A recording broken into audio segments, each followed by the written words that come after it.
Hello, everyone, and welcome to another episode of KickSaga. This is the series where we talk to first-time board game creators about their journey taking their game to Kickstarter. We'll talk to them right before they launch, and then again after their project is completed to see how everything went. Today, I'm super excited to have three really good friends of mine here. They are with KickSaga Games. We have TK, Koltin, and Dennis here to talk about Galactic Cruise. How you guys doing? Doing great. Doing great. Excellent, excellent. So this is kind of a unique interview for me because I did introduce them as friends, and I have known these guys for a good while, especially in game design years. It's been quite a while. I first interacted with TK, I believe. Gosh, what year was that? Like 2019 or 2020, around there. Yeah, I think it was probably 2020. Yeah, and this was before Galactic Cruise existed.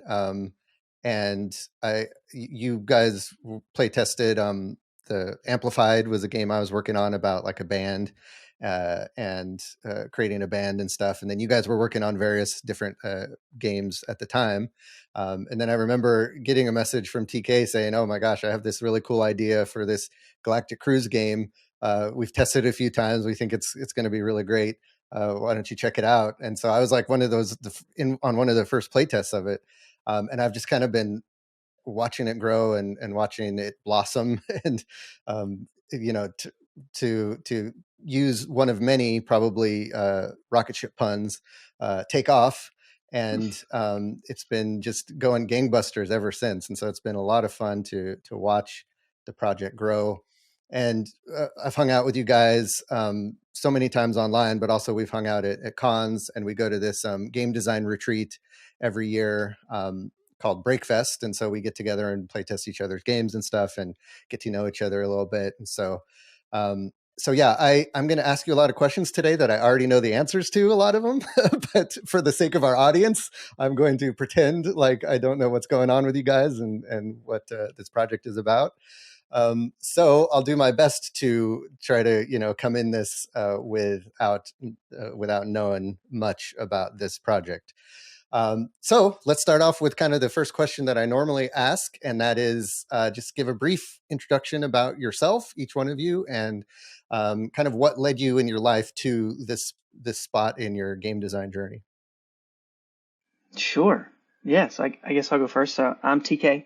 I live in Tennessee in the U.S., and I grew up playing a lot of games and designed a few occasionally. Like, it was always kind of a side hobby that I really enjoyed doing. And I grew up with Koltin. So Koltin and I have always been doing things together. Maybe I'll let him tell you some things that we tried that were never successful.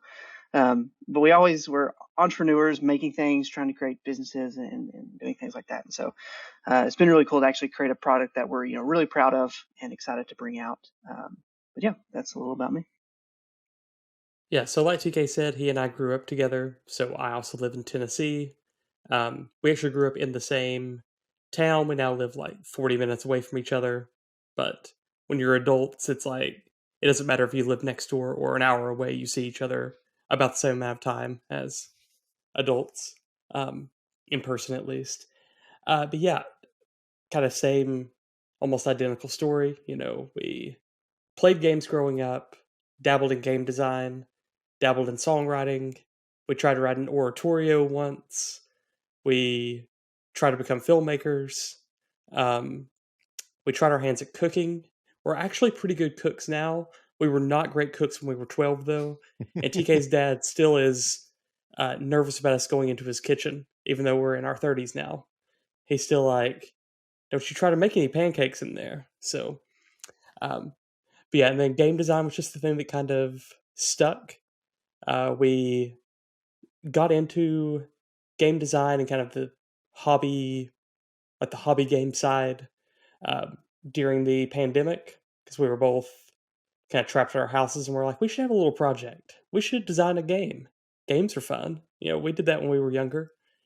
And it just kind of took off. We started joining Facebook groups and saw what all was out there. Downloaded Tabletop Simulator, which was a huge game changer, especially when you weren't supposed to be around people. And it just kind of blossomed from there. So That's kind of the other half of TK's story, because we share so much of the same story. Then who's this third wheel over here? The third wheel, the third Canadian wheel. So yeah, my name's Dennis Northcott, and I'm from Canada. I live in Winnipeg, and it's kind of funny hearing Koltin talk about how often he sees TK, even though they live so close. Because I honestly feel like I might see TK in person more often than Koltin does these days. I think it's true. Yes, it is. And I'm actually leaving tomorrow morning to go to Tennessee to visit with TK. Well, and Koltin, but I stay at TK's house. So I think that's kind of funny that you're that close, and yet I probably get down there more often. But yeah, my story about how I got into game design or gaming, about 20 years ago or so, my group of friends, like, we played video games every Saturday. And one day, so this is like a few years in, somebody brings a board game called Android. And this is most people are probably more familiar with Netrunner, Android Netrunner. So this is before that. It was the game that kind of created the Android universe for Fantasy Flight. And it's this, if anyone knows it, it's a super complicated game. There's tons of stuff going on. And we had no background. Like, literally, the only thing we played before that was, Monopoly and card games and things like that. The typical things that you would know growing up. So it took us, I would say, literally like 5 hours to learn how to play this game. Just reading the rule book and kind of figuring things out. But it blew my mind, and I think I can speak for the whole group. Like, it blew all of our collective minds about, like, what a board game can do and what it can mean. Like it literally was life-changing, because from that moment on, every Saturday we played board games instead of video games. Nice. So I still play video games, like my friends still play video games, but our Saturday thing that we've done every week is playing board games. And so that kind of launched us on this path of buying new games and trying new games every week. And we like all sorts of games. We definitely lean to the heavy side. It wasn't more until I think it was 2019 that I thought, hey, I'm going to design my own game. And so I started working on a game, and I was planning on going to Proto ATL in 2020 when COVID happened. Of course, it got canceled, postponed. And then that's where I ended up meeting TK later. Was a couple years later when they actually did hold the Proto ATL event. I had 3 games at that point because I had more time to make more stuff. And I met TK there. Koltin, I didn't meet till a little bit later because he had to postpone going on the trip because his wife had just had a baby. So met him a little bit later. Priorities, but yeah, that's how we exactly. That's how we connected. That's how someone from Canada became an extra wheel on the bicycle. We're now a tricycle. It's more stable that way. This is very true. I like it. Cool. Well, so let's dig into this game specifically, Galactic Cruise. So just kind of give us a brief overview of the genesis of the idea and where it sprang from, and just a little bit about the development and work to get it to where it is. So the idea, the concept, was something I was thinking on for, I think, a few months. I was kind of in this stage of, like, I think we had probably maybe 10 or so games on Tabletop Simulator that were play tested like 2 times. And so we would play test the game and be like, oh, we have another idea for a game. So we would work on the next game. And so, I mean, any designer that designs a lot is very familiar with that. Like, you would jump to the next cool idea. And so this was just one that was baking in my mind for a long time. And I texted Colton one day. I was like, hey, here's an idea for a game. Kind of laid it out. I don't think we've publicly shared that text message yet. I think we're going to at some point. But literally what's in the text message is exactly what the game is today. Mechanically, a lot of it's changed, but kind of the core concept of how it would work is the same. And I called it Galactic Cruise. Like, that was, I named it. I named it in the moment that I texted him, and it stayed the same, which has been crazy. That's cool. But yeah, I texted him. We played it for the first time. First play test, I think, was about 4 hours, 2-player game, very much a simulation, which I think if you played some of the early versions, you may have seen some of that where there was a lot more math involved in, like, calculating fuel cost, and the duration of trips were, like, very different, and That was a big factor of the game. And so it definitely kind of originated out of like that concept of traveling to space, vacationing on cruises, of course, but more in that kind of simulation, and through the development process kind of really brought it into that kind of Euro strategy vibe. And in the process, of course, had to like abstract a few things, but we've of course tried to keep it as thematic as we could as we've developed it.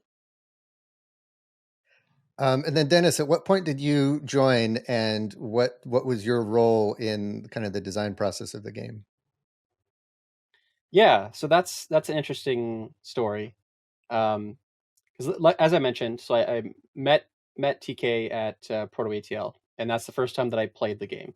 It was a very different version than what is there today. But yeah, definitely the theme, just it's so interesting to see that original text that text can describe the game now, because it doesn't really go into gameplay. It's just talking about theme. So the theme was still the same, but the game was very different. I really did love the game. TK likes to joke that I was at that point that I decided I had to devote my life to the Galactic Cruise, but that's not really true. I just really liked the game, and TK and I became instant friends and basically hung out that whole convention. And so afterwards, TK was like, "Oh, you're on Discord," because I before I met TK, I done all my playtesting basically with my main group, and I did it in person. So I would make physical prototypes and play it in person. We actually were familiar. We had used Tabletop Simulator before, but I didn't really use it for prototyping. And so when TK was like, "Hey, you should come check out the Discord, and you can connect with other up and coming designers." And Matt, you were actually one of them, one of the first people I played with. So I played Amplified back then as well. And so it was like trading playtests with people. So I was playing with a lot of people online, and I was playing Galactic Cruise quite a bit, and I really liked it. And just over time, just kind of naturally, it developed into, I would, after a playtest, like I would stick around for hours after and just talk with TK and Koltin about like, how do we solve problems in the game? And so I was just doing it just as a friend, and I enjoyed the design process.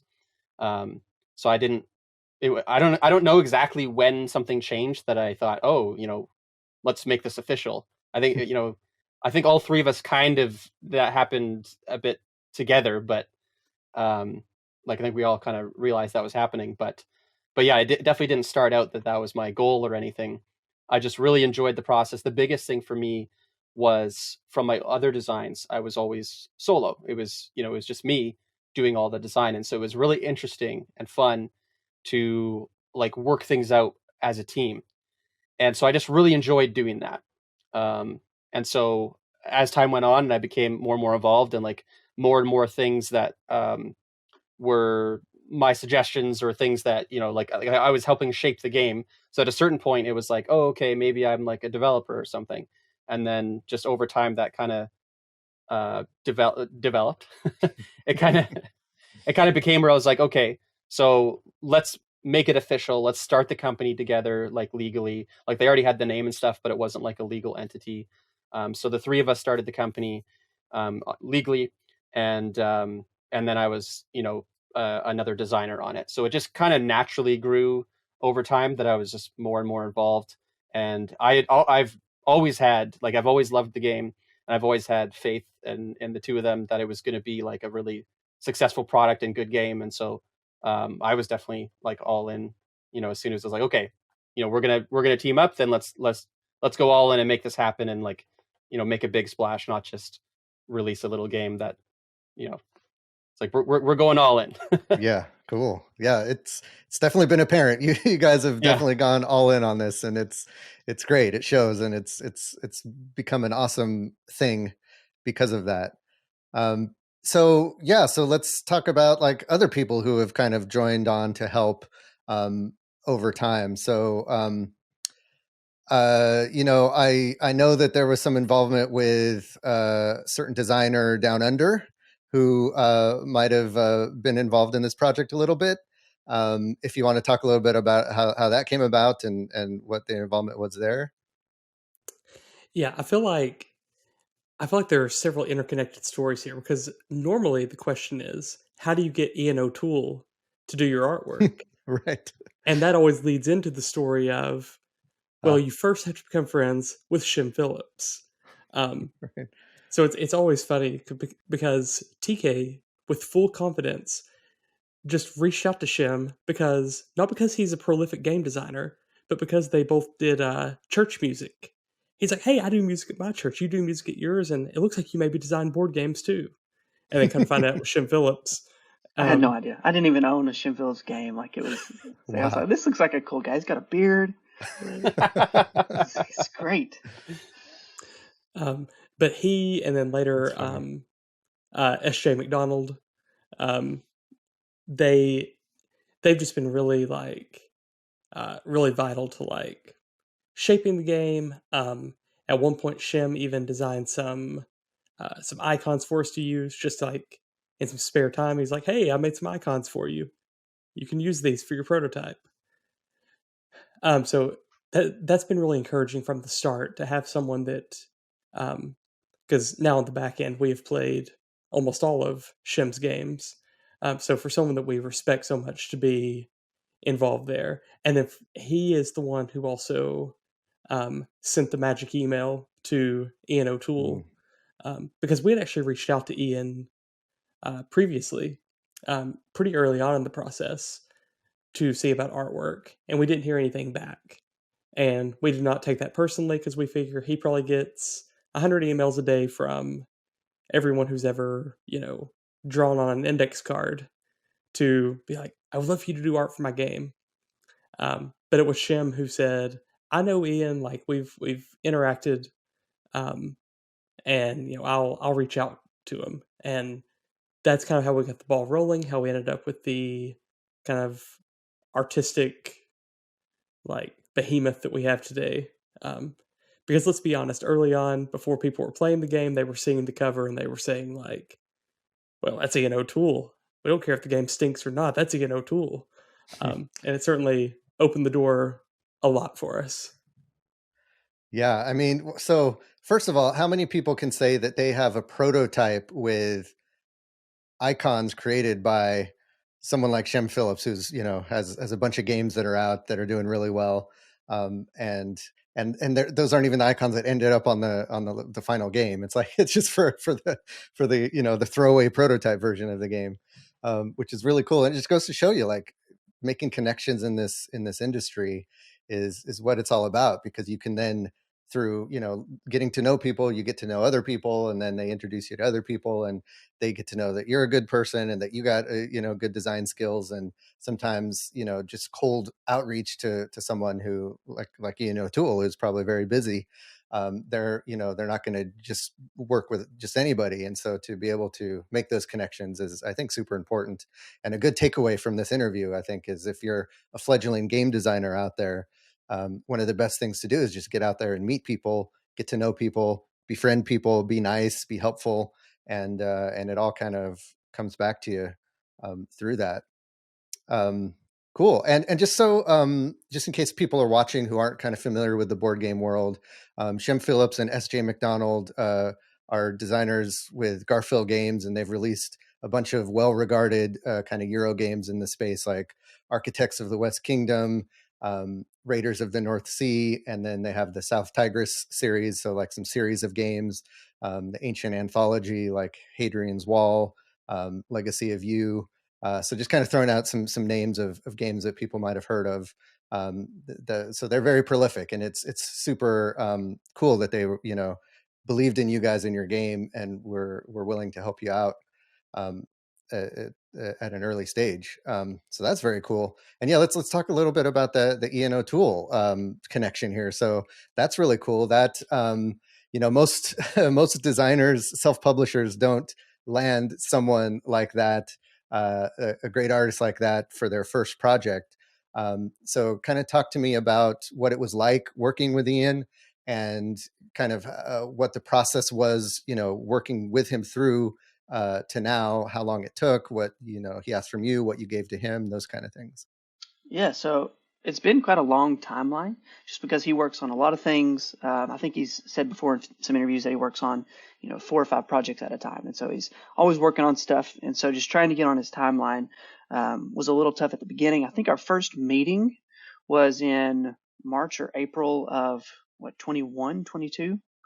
And then that was the first meeting with because Shem actually met with us to just kind of talk about the game, because Shem had kind of hyped it up and just wanted to make sure that Ian understood that it wasn't a terrible game, which was very encouraging for us. But yeah, so we had our first initial meeting, and then Ian played the game in August or September of 22. No, 21. This is still 21. He played it in 21, and then he was like, "I love the game, but I can't start on it until May of 23." And we were like, totally worth it. I think for us, I was talking to Shem a couple days ago. I was getting a quote from him for the Kickstarter, and he was like, "Well, do you remember when we started talking about the game?" I went back and I found it. And the first time I had told Shem about Galactic Cruise, I was like, "Yeah, we're planning to launch it in 2021. And I was like, "You should have slapped me," just because there's I had no idea how long it was going to take to get this out. So it was actually kind of a blessing that Ian took a lot longer than we had initially anticipated to release the game, because he gave us plenty of time to play test it more, to develop it more, to market it more. And so while the timeline was long, I think it's not only been well worth the wait for Ian, of course, but just given us that extra flexibility to make the game as good as we could. So that's kind of been our timeline. As far as working with him, it's been kind of surreal, just because we do so little and he does so much to craft what you see.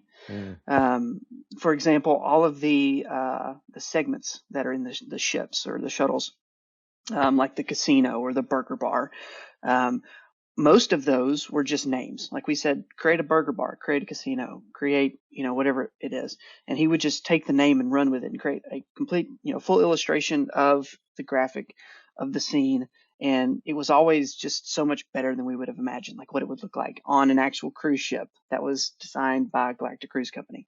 And so from beginning to end, whether it's graphics, illustration, it's been wild to just watch him take our small ideas and turn them into just giant concepts, and he's even given a lot of wisdom and kind of feedback on different elements of the game that we've changed. Like I'm sure you remember, like the icons that you were trying to satisfy the guests with were food, activity, and entertainment.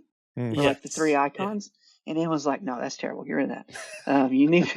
No, he didn't say that. He was very, very kind about it.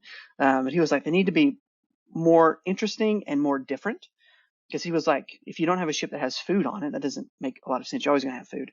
He's like, you need to specify them for the guests. So he was like, why don't you do adventurous, relaxing, and family? And we were like, that sounds wonderful. So then that kind of made the guests and the destinations and the icons all cohesive, which was just a really cool change. It didn't necessarily have gameplay impact, but it made kind of the theme and the intuitive nature of how it plays much better. And so, yeah, just the process of working with him has been really cool. So before we get into kind of who else you've worked with, I want to make sure we talk about how you've built an audience for this game, because I'm looking at your Kickstarter page right now, and you have over almost 12,000 followers on your Kickstarter page, which is well and above the highest that we've had on this show. And as far as I know, the highest of any first creator on Kickstarter that I've seen. I'm sure there have been higher numbers, but that's a huge number of followers on a Kickstarter page. And so I want to kind of talk through not only your experience with what you've done to build up that audience, but also to kind of give insights to other folks who might be listening, what it takes to build up a following of that number.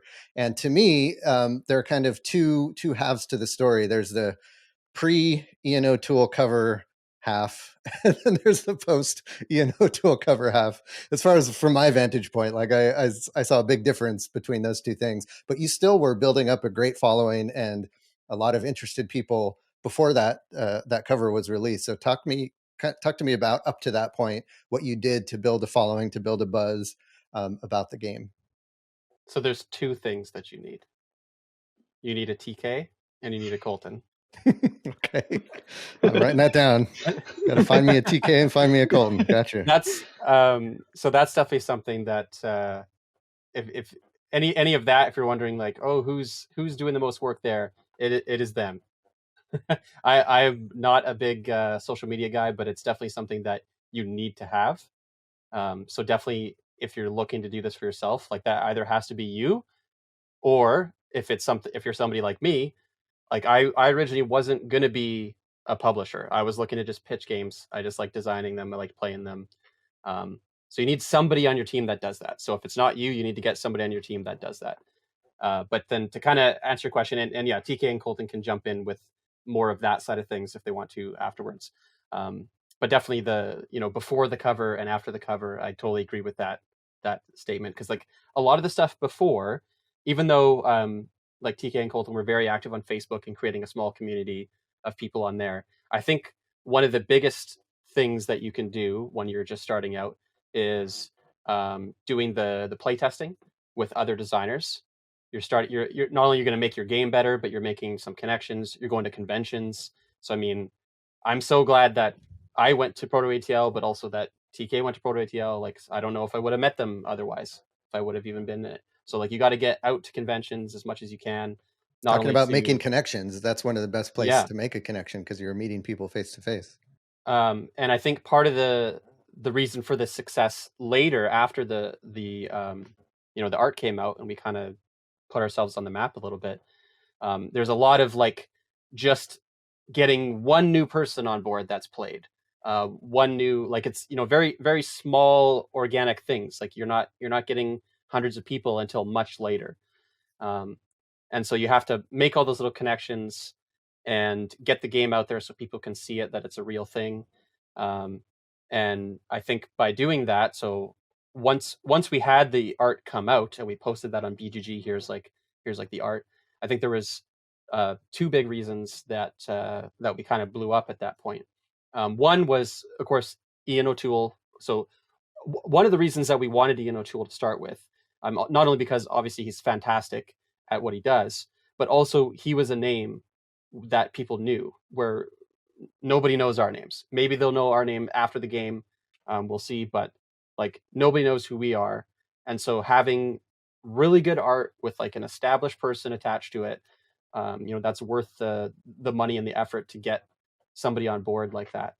So having Ian post the image, and the image being amazing, is one thing. But I think if we didn't have that other community beforehand, then it wouldn't have had the legs that it's had. Because people went to the page and saw all of these amazing comments that people made, and like that was just like so cool to see that, because like we didn't tell people to do that. Like we weren't like, hey everyone, like make sure you post really nice things about us. Right. It's just, people talked about like, oh, I've play tested this game, I really like it, here's all this stuff. Like just all of the people had rated it. People having real people out there that have played the game and want to tell other people about it. Then when somebody that's never heard of it sees it, they see all these other people talking about it already, and it's like, oh, what's this thing that I wasn't aware of? Whereas if it was just the image, I still think we would have made a splash, but then it just would have gone, okay, well, I know nothing about this game. All there is a picture. So I think having that small community was key to getting the to like make that first big splash, and then have it keep going. And then we continued. It was very interesting, because like we had already planned a bunch of stuff. Like we assumed that we were still going to be complete unknowns, going to Gen Con, going to Origins, going to Southern Fried, whatever, like all these conventions. And yet right after the image, like not too long after, we went to Origins, and like people were coming up to us and being like, hey, like I know this. And like that was just so crazy, like so surreal, that people were like, oh, how did you get this game? Or like, where did this, like it was, people knew it already. And so that was just amazing to see that. And that wouldn't have happened without that, like, slow burn of a small community building up and getting the game into a really good place. Maybe I'll let TK or Colton take the second half of the question, the post Ian. Yeah, let me just jump in real quick. I Sure. do want to emphasize how important that working with an established illustrator is, because that is kind of the connection of all the successful Kickstarters who I've talked to on this show. That's the one of the common, not the only common thread, but one of the common threads is that they made sure to work with an established illustrator that everyone already knows. It was Andrew Bosley for Flock Together, and it was Tool with you guys. And I've seen it in other places, Vincent Dutrade and folks who work with some of those more well-established artists who are super. It's so cool that first-time game designers can even work with them. Like, they're willing to illustrate games for virtual nobodies in the industry, right? Mm-hmm. And most industries aren't like that. And so that's really cool. So I hope that's encouraging to people watching and listening, is that, reach for the stars when it comes to this stuff, and go after that one, person that you think is the best artist in the business, and work till you get them, because you can get them. It is possible.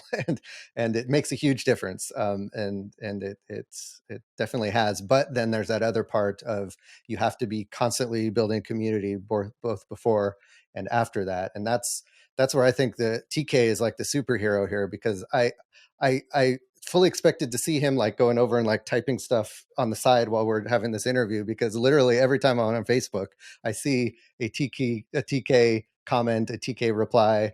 He's constantly on there. And that's one of the things that I've always admired in good marketing is, not only are you pushing your stuff out there, but you're also replying to every comment, making sure that every comment that someone leaves, whether it's negative or positive or benign, you're there just saying thank you, or that's cool, or here, let me explain something to you.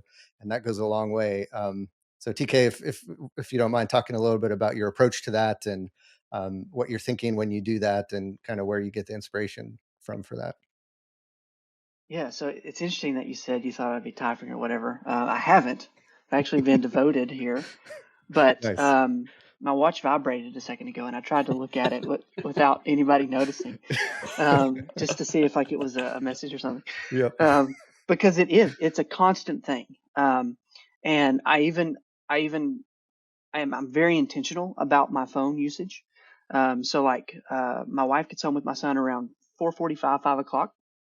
And when I go downstairs, I take my phone and I set it up on this high ledge that we have in the kitchen, this shelf, so I can't access it.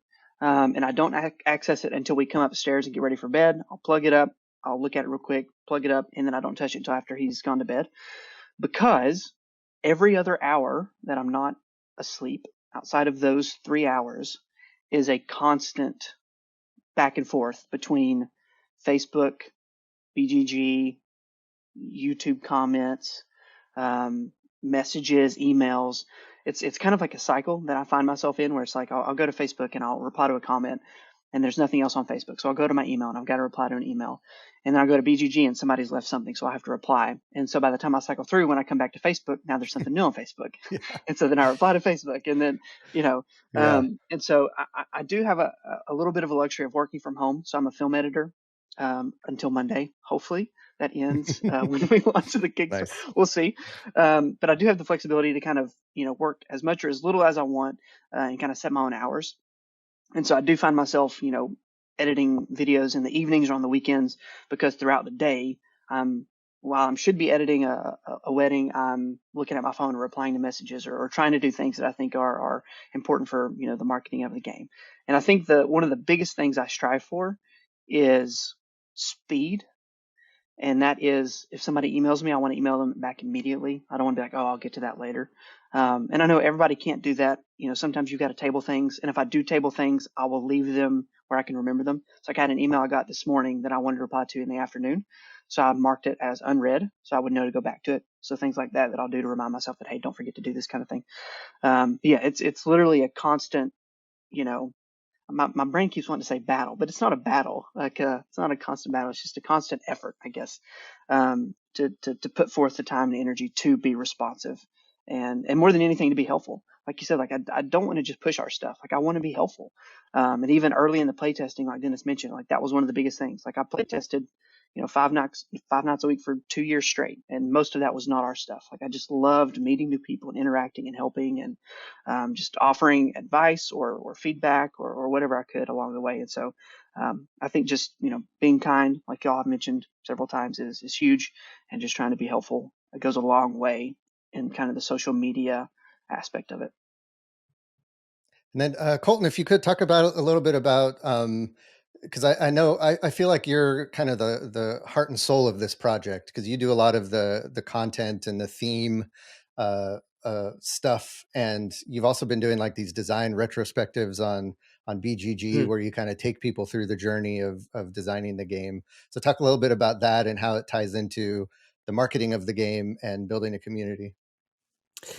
Yeah, so my background is in creative writing.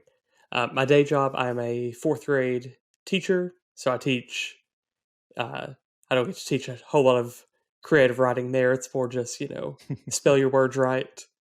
Can I even read your writing?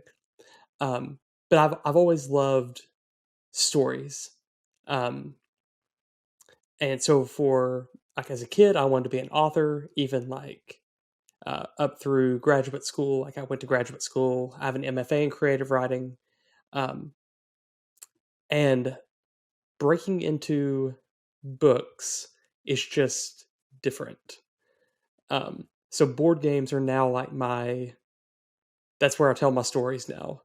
And Galactic Cruise, especially when we nailed down this, we're going to do this like retro futuristic thing.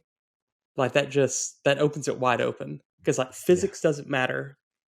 Science doesn't really matter. It's just like, is it cool? And if it's cool, we can do it. And so that bled into the flavor text, and then Ian started leaning into it. So if you're on Facebook and you see that every day we reveal a shuttle segment and there's some flavor on it, it may come from TK's account, but those are my words that he has graciously copied and pasted. I try to remind people on Facebook all the time. They're like, everything you see that's flavor and theme, it's Koltin. He's so good at it. Having Koltin on the team is the best, because we come up with a lot of ideas, but I just have to say, okay, hey, like here's this great idea. All right, Koltin, write that. And then he just does. And it's like, takes him 10 seconds. So we're like, what? Yeah. They're like, we need this yesterday. I'm like, okay, done. You already have it. And they're like, that's amazing. So it is a skill though. And it is one of those things where it's like, I can do it so quickly because that's what I've studied to do. So to be able to do it in a hobby that I also love has been really great. And then like the design retrospectives, the newsletters, like those are so fun because I get to, there are days that I spend an hour just like scrolling back through Facebook and pulling up like pictures we were really proud of. And I'm like, this game looks awful. Let me grab that picture and talk about why this was so bad. And it's not all bad. I mean, clearly that's like the road to where we are is. Yeah, it's fun to see like how that inspired kind of the current way it is. It's always fun. My favorite is looking back at the very first version of the game where the guests were dice and you pulled them out of a bag or something, you would roll them and put them on the waiting list. And the numbers you would think would correspond to the duration. But no, the numbers were what kind of room they wanted to go in. And the color was how long they wanted to be there. Yeah. It was and great. We were like, that's so a great idea. Going against the grain. Yeah. We're changing the industry. we say that all the time. Like anytime like we do anything that's like ill-advised, we're like, we're changing the industry. Lean into it. Yeah, but like really getting to like create this story, like our CEO is Travis E. Preston, and he's stepping down after all these years. Like, that's not a real person. That has no actual gameplay value. But what we found is that people, like, as we started like getting like content creators Like we've been able to like see some that are actually on YouTube. We got to preview some that are going to be releasing soon.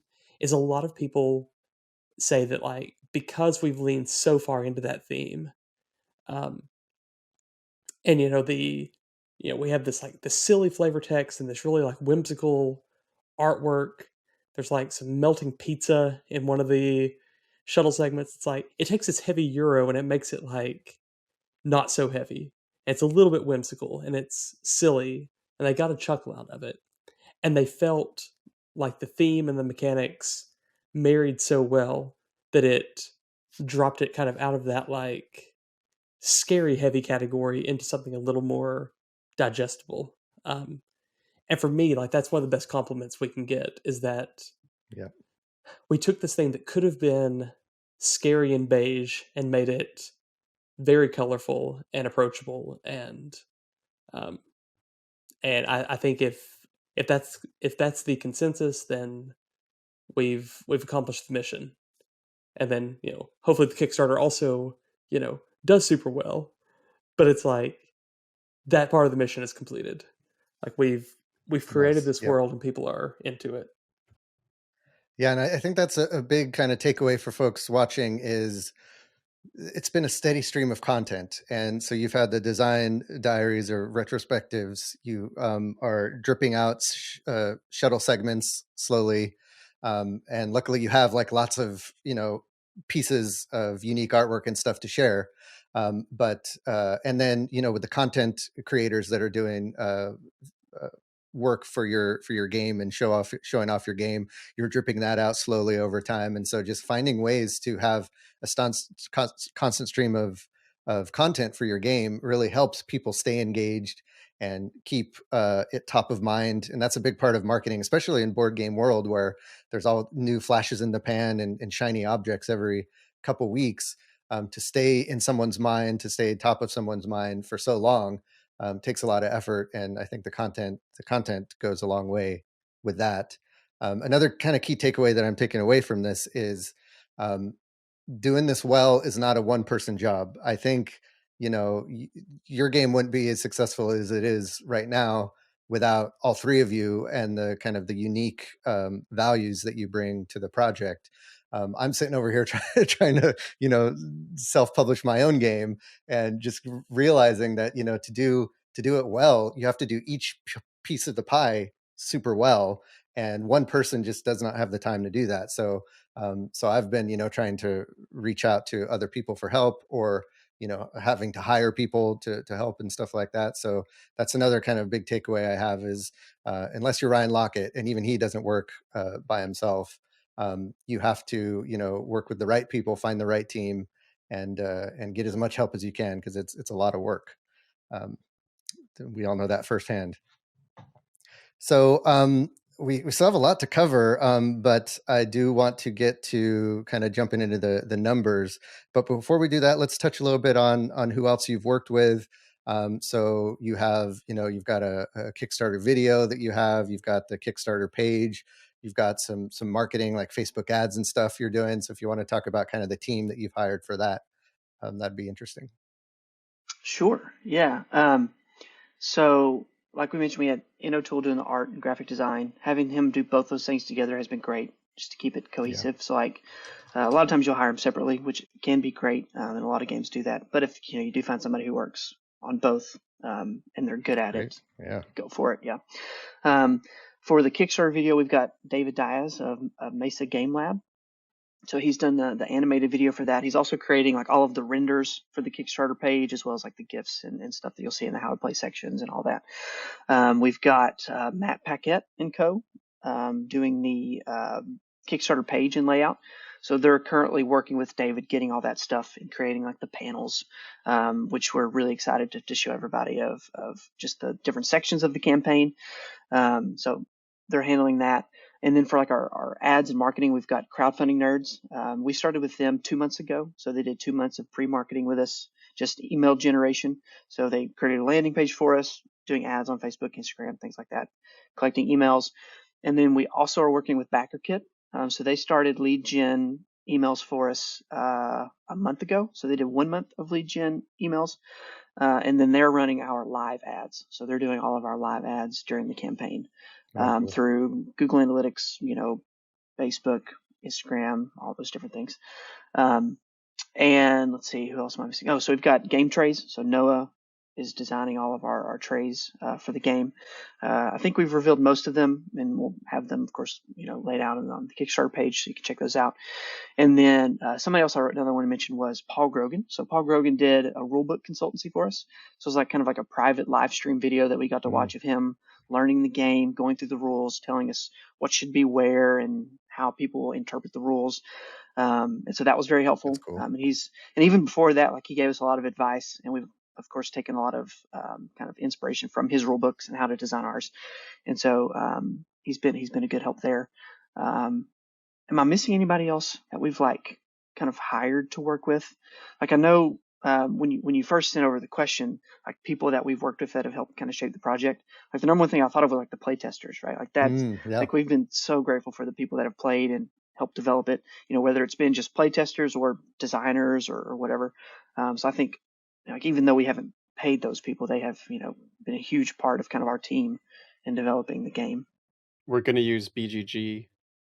That hasn't happened yet, but for advertising. And then we've also worked with Board Game Revolution, so the Facebook group Board Game Revolution. We've worked with Thomas for a lot of ads and giveaways there.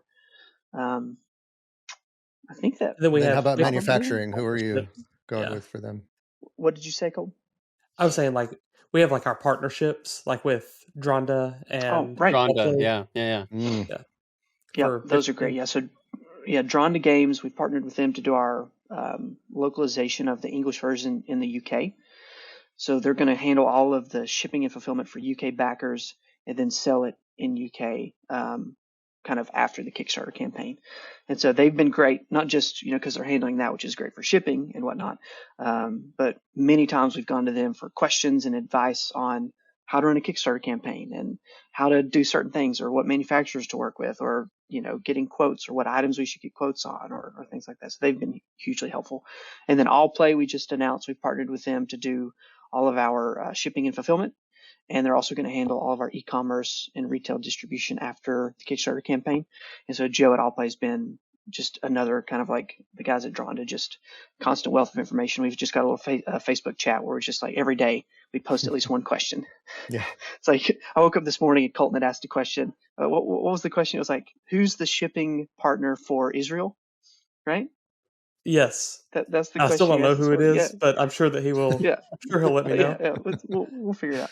I feel like we just kind of like poke him with a stick, and we're like, give us shipping information. Who are your partners? Yeah. What do we do?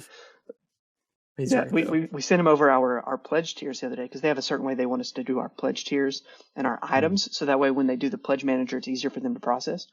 And so our pledge tiers are weird, and for a few different reasons. And he was like, the last message he sent me was, I have to think about how to do this. I was like, great. Nice. we'll figure it out. They've been great to work with. And then I think we were about to mention, you asked about manufacturing. We've got two that we're still working with right now, getting quotes back and forth. Okay. And those two are Panda and Longpack. We haven't signed any agreements or landed anywhere. Just trying to see, who's offering what, just the types of materials, because, the quotes are pretty similar. And so we just want to make sure that we choose the right partner, because they may be the partner that we use in the future. And they both produce great games, great quality products. Like, half of my games over here are from Longpack, half are from Panda, and of course a bunch of other manufacturers. They both have a great reputation, great customer service. And so at the moment, we're kind of stuck right in the middle. So yeah. You've got a little bit of time, not much. Oh yeah, a little bit of time to figure it out. Cool. Well, you just listed like all the best players in the space. So you're working with all the best players, and again, you're not trying to do all of this yourself. I love that All Play is like doing the shipping and logistics and stuff for you, and so a lot of that that's a huge headache for most first time creators, and so having someone behind you to kind of handle that, or at least guide you through that, is super helpful, because I know shipping can be a huge mess and a huge bear, and a lot to consider and think about. Right. So that's great. Yep. And we could, spend a whole episode digging into each one of these services that you're using and kind of how they've helped you and stuff like that. But unfortunately, we got to keep moving here. So what I want to jump into next is let's just kind of explore the numbers a little bit. So if you could share with me what your current follower count is on all the major kind of platforms where you track that. Usually we look at like Kickstarter, Facebook, BGG, those kind of things. Sure. I'm pulling I up got our a couple BGG here. stats right now. Yeah. So our Kickstarter followers, which I think you looked at it a minute ago, but before the interview was 11,820. And maybe a few more than that, but that's probably 11,800 something. I'm sure it's where it's still at. Our Facebook group, so we have like a private Galactic Cruise board game Facebook group. That one right now is at 1,278. And then our emails right now are at 9,369. And I think Colton can give you the rest with Instagram and BGG and stuff. Yeah, so I know we just broke 1,000 followers on Instagram. So we're, I don't know, 1,009 or something like that right now. Over on Board Game Geek, let's see, we've had 92 ratings, we've had 71 comments, 158,789 page views, and that was probably as of yesterday, because I think they only update these numbers once a day or something. We're on 1,635 wish lists. Though a handful of those are lower priority, but several of those I've checked into, and they are must have or love to have. Nice. And that's what you like to see. That's what you want. Let's see. There's about 750 on Discord. Yep. And then we have 972 subscribers on our BGG and 408 fans. And we're ranked 7,610 as of right now of all time. So game that hasn't been released yet. That's pretty amazing. That's awesome. Those are super impressive numbers. Those are impressive numbers for a game that's been released and been out for a while, or for a company that's been around for a while. So to have those for a game that hasn't even launched yet, I think there's really, it's not, are you going to be successful? It's not, are you going to fund? It's how overfunded are you going to be? How super successful are you going to be? And so, kind of wrapping up, I want to give folks an idea about kind of what it takes as far as monetary investment for something like this to happen, because I know that there's a lot of folks who have a dream of creating a board game, and they're working on their spare time, and they're putting together, cutting out pieces of paper and stuff like that. And people always say, like, if you're going to self-publish a game, you have to think of it like a business, and you have to invest in it like a business. So if you guys are comfortable, and it doesn't have to be specific numbers, but kind of in general, what are we looking at as far as the investment that's going into this game? Considering that, we're looking at well into the six figures that it's going to be making through Kickstarter, I'm sure. So what would be kind of a realistic number for people to think, if I want to do something like Galactic Cruise and be as successful as them, what do I need to put into it? I want to start by saying what we anticipated it to be. Yeah. Because that number is very different than where it ended up. I remember first conversations with Colton, probably in 2022. This was before we hired in. Yep. Right? Yeah, before we hired in, or even because before we got his quote. Or was it? Or I think it was right before that. Okay. Yeah. Oh, I don't know. It was right around the same time of. It was like late 22 when it was just the two of us officially. Yeah. Correct. I remember our goal is that if we could each put in $10,000 for a total of 20, that would more than cover everything that we wanted to do: artwork, graphic design, marketing, prototypes. And That doesn't cover artwork. That seems reasonable to me. No. Well, yeah. So we didn't know what we were doing.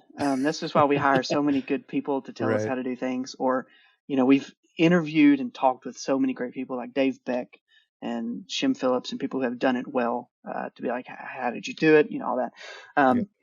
But yeah, so that was the initial goal, was that if we could do that, then we could make it work. And then, like Dennis said, that doesn't even cover the artwork or graphic design. We obviously won't get into specifics, but it's a little bit more than that.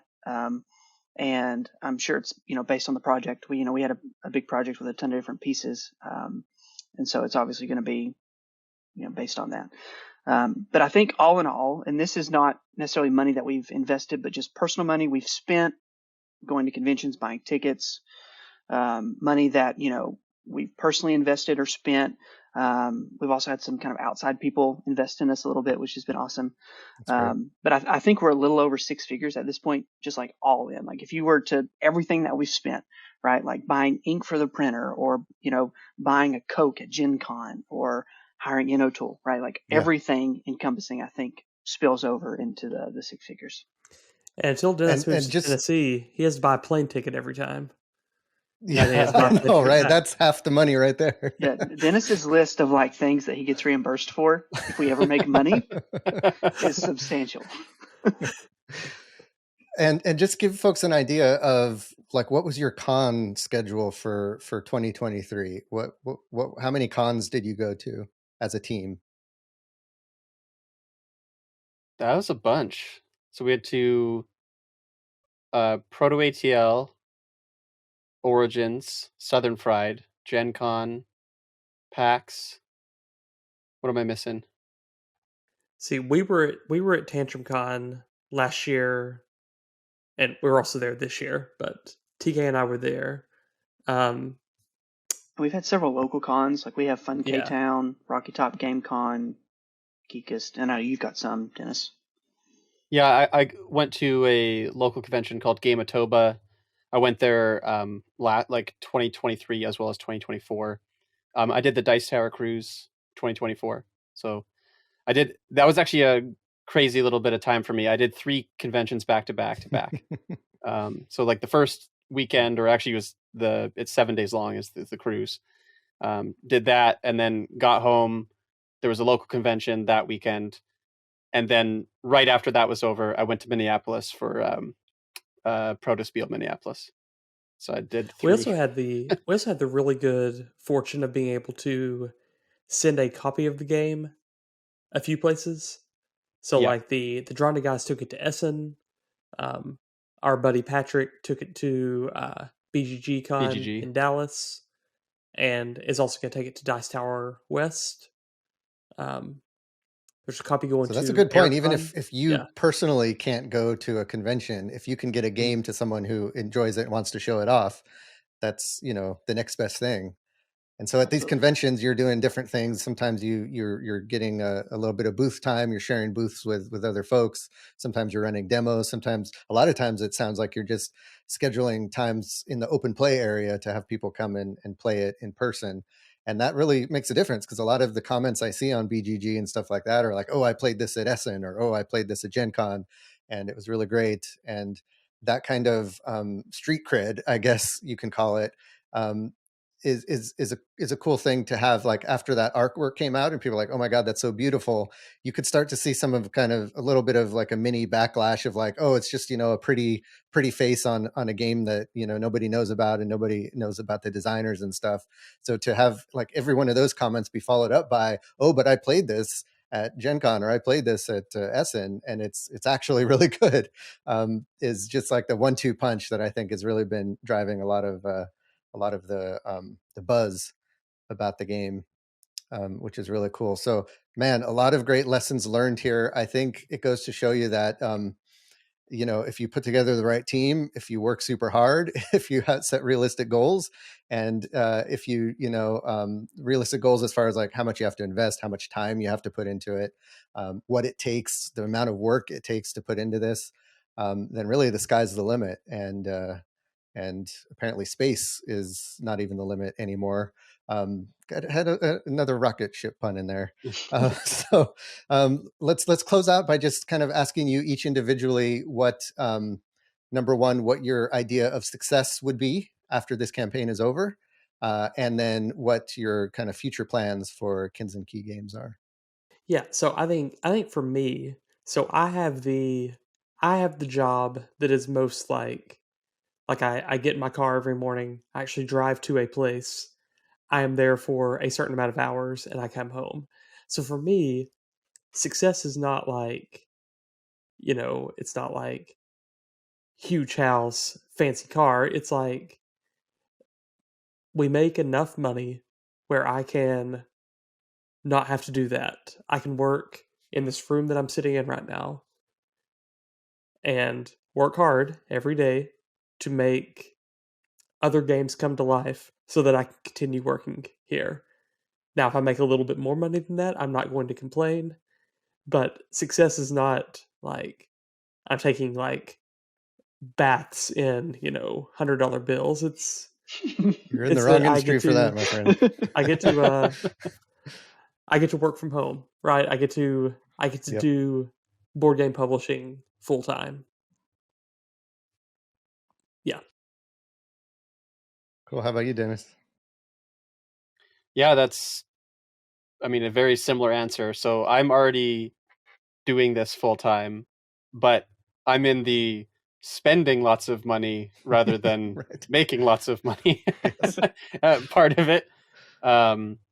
So I definitely want to start seeing, like being able to actually be, I mean, I think we're kind of there as far as being a legit publisher, but just like having this out there and seeing like a lot of people play it and enjoy it, and like having that be like, okay, we're just gonna then make the next game and the next game and the next game. Like that's the success for me, is like being able to keep making games and having people enjoy them. And I think that's going to be really great. And I'd love for, like, it's kind of funny because my goal is like almost the same as Colton's, because I literally want him to be able to do this full time so that we can do it together. So like all three of us, Right. because like TK is pretty flexible, but like if we can get everyone doing this full time, then just imagine what we could accomplish. Because most of the time, like during the day, it's just me, and then sometimes TK, between other things that he's doing. So it'd be great to have like all three of us have more time to work together on things and not have to do so many things in the evenings. And so that would definitely be great. That's my version. Cool. TK. So yeah, so outside of, really wanting to do this full time, I think it comes back to what we said earlier on in the episode, and that's Colton and I grew up doing and making things, right? We made films, we made music, pancakes of different sorts. And like they were always good, right? And people enjoyed them. A lot of those things made money. But they were never like successful enough for us to be able to pursue it.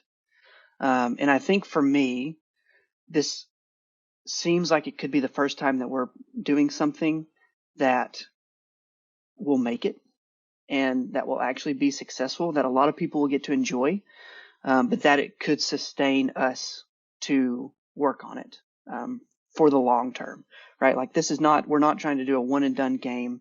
We're not trying to, launch the game, make $10 million and be like, see you guys later. Like we're in it for the long haul. Like we want to do this the rest of our lives. And whether that's designing games, signing other designers' games, developing, whatever that looks like, we're in it to win it, as they say. And so success for me would just be like, be able to see something that we've done really come to life and get to kind of stick with it and pursue it. Very cool. And I think that also answers the question of what's in the works for the future of Kins and Key. And it sounds like just to keep publishing games and keep making great stuff. Yeah. Awesome. Yeah, well, I think that's a good point that we maybe sort of forgot to make till just then, is like the launching of Galactic Cruise was obviously we are launching a game, but we're more launching a company than anything. Like we weren't looking to just like have this one game. It's like, this is the start of the company. And if we choose something now that maybe perhaps limits the amount of money we make on Galactic Cruise, but it means that we have like a better, we're doing things for the long term. We're not just trying to make a quick buck. It's like we want lifetime fans, not just somebody that buys a game and it's like, we got you to buy it, and then like who cares whether you actually like it later or anything. It's like, no, we want to make sure that everything we do is like set up so that you're a lifetime fan and we can continue making stuff. So it's more about launching a company than just the game, even though that's obviously we have to have the game and make the game great to do that. But we all look at it as a very long-term thing, not just Galactic Cruise. Cool. And I think that's very apparent in everything you're doing and the care you're putting into the entire process, that this is not just a money grab, as they call it.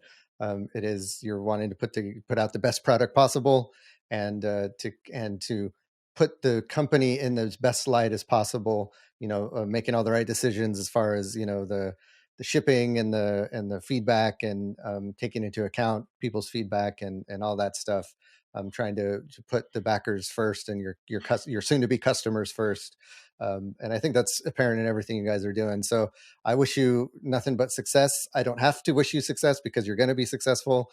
But I love just kind of being along for the ride and seeing how it goes and celebrating all of these wins with you. So here's to many more wins. And usually I ask folks, like, where can people find you online? But it's hard not to find you guys online. You have to try not to find you guys online. I'll have links to all their stuff, Kickstarter page and Facebook groups and all that below this video. But if you just search Galactic Cruise, like I Googled Galactic Cruise, and there's really nothing else called Galactic Cruise because everything on the first page of Google was about the game Galactic Cruise. So just search it on Google and you'll find what you're looking for. But thanks, guys, for being here. It was a pleasure, as always, catching up with you guys. And thanks for all the awesome information. Yeah, thanks for having us. Thanks for having us. Thanks so much. All right. And thank you guys for being here for another episode of KickSaga. We're going to follow up with these guys after their project is launched to see how things went.